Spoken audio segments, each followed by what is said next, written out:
tumeweka na sheria. Inasikitisha, katika baadhi ya maeneo wanaoongoza kuvunja hiyo sheria sio watu wa kawaida, ni magari ya serikali.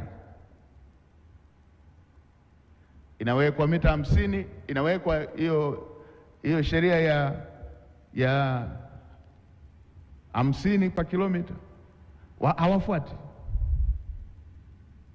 Imewekwa zebra, hawafuati.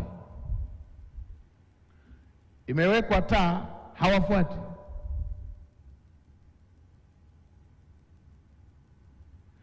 Na wao ndio waliopendekeza mapendekezo ya sheria hizo.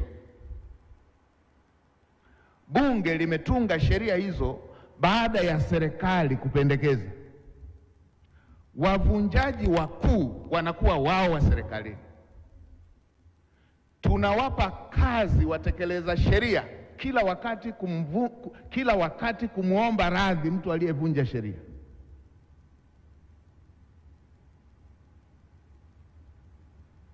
Mheshimiwa Waziri, kaeni kwenye sekta. Kaeni sekta zote, wadau wote wanaohusika.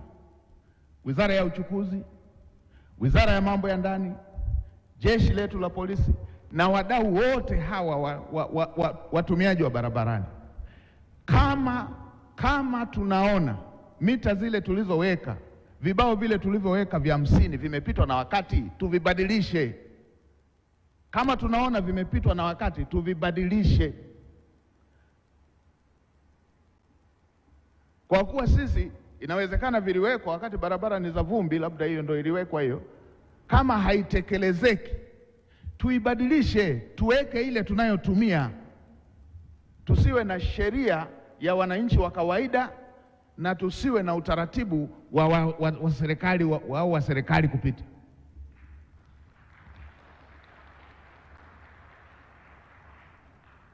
Kama kufuata hiyo inakera na sisi hatuifuati, nani atakayewasemea hii kero wale wanaokereka nayo?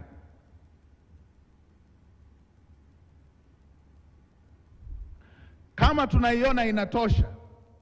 tunaiona inatosha na ina umuhimu, kila mtu aifuate.